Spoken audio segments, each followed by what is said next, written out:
Hello everyone, అందరికీ నమస్కారం.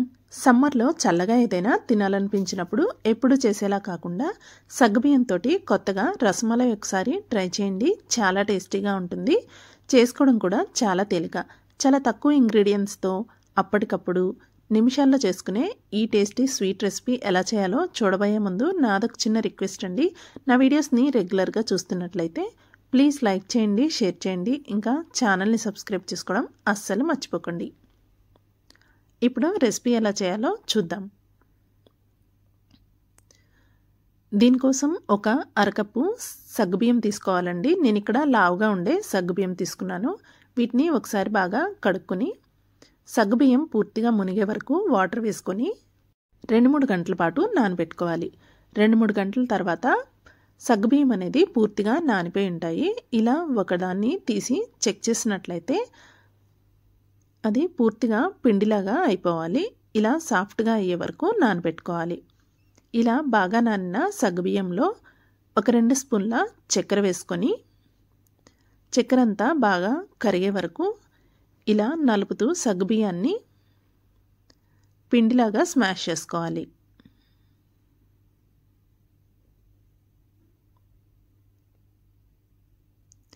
ఇలా సగ్గుబియ్యం అంతటిని పిండిలాగా బాగా స్మాష్ చేసుకున్న తర్వాత దీన్ని కొంచెం కొంచెంగా తీసుకుంటూ చిన్న చిన్న బాల్స్ లాగా చుట్టుకోవాలి. ఇలానే అన్ని బాల్స్ చుట్టుకొని పక్కన ఉంచుకోవాలి.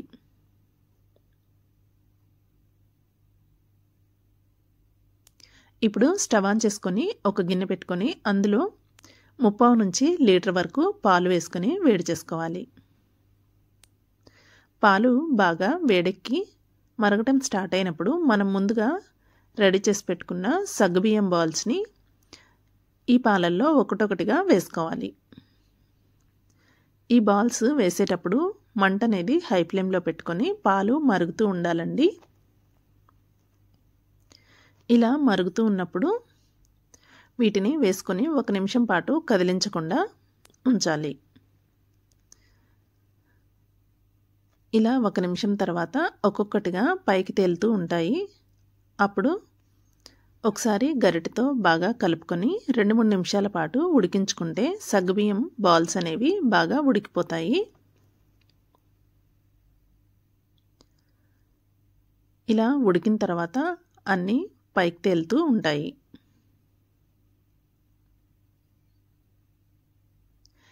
ఇలా బాల్స్ అన్నీ పైకి తేలుతూ ఉన్నప్పుడు ఇందులో ఒక 1/4 కప్పు చక్కెర వేసుకొని కలుపుకోవాలి. నేను ఇక్కడ చక్కెరతో చేస్తున్నానండి. నార్మల్గా రసమలై కలర్ ఇంకా టెక్స్చర్ రావడం కోసం నేను చక్కెరతో చేస్తున్నానండి. మాకు చక్కెర నచ్చదు, బెల్లంతోనే కావాలి అనుకుంటే బెల్లం వేసుకోవచ్చు.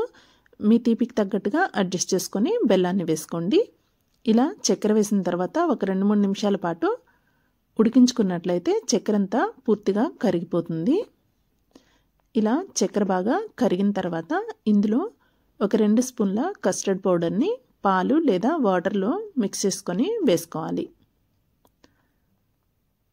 కస్టర్డ్ పౌడర్ వేసేటప్పుడు మంటని సిమ్లో ఉంచుకొని కలుపుతూ వేసుకోవాలి. కస్టర్డ్ పౌడర్ వేసిన తర్వాత ఒక 2-3 నిమిషాల పాటు మంటని మీడియం ఫ్లేమ్లోనే ఉంచుకొని వీటిని బాగా ఉడికించుకోవాలి.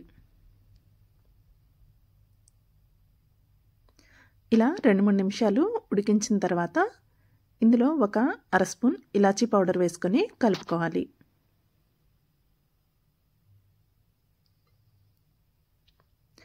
ఇలాచీ పౌడర్ వేసిన తర్వాత కలిపి ఒక 1/2 నిమిషం పాటు ఉడికించుకుంటే సరిపోతుందండి.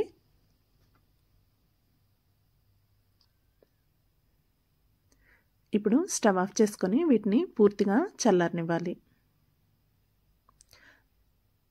చల్లారిన తర్వాత ఫ్రిడ్జ్లో పెట్టుకొని ఒక 2-3 గంటల పాటు ఫ్రిడ్జ్లో ఉంచినట్లయితే ఎంతో టేస్టీగా ఉండే సగ్గుబియ్యం రసమలై అనేది రెడీ అయిపోతుంది. ఇది చల్లచల్లగా సర్వ్ చేసుకుంటే చాలా టేస్టీగా ఉంటుంది. సర్వ్ చేసుకునే ముందు ఇందులో నట్స్ని చిన్న ముక్కలుగా కట్ చేసుకొని వేసుకున్న చాలా టేస్టీగా ఉంటుంది. అంతే అండి, ఎంతో టేస్టీగా ఉండే సగ్గుబియ్యం రసమలై అనేది చాలా సింపుల్గా రెడీ అయిపోయింది. మీరు ఒకసారి ట్రై చేయండి. ట్రై చేసి రెసిపీ ఎలా వచ్చిందో కామెంట్ చేయండి. Thank you for watching. Please subscribe.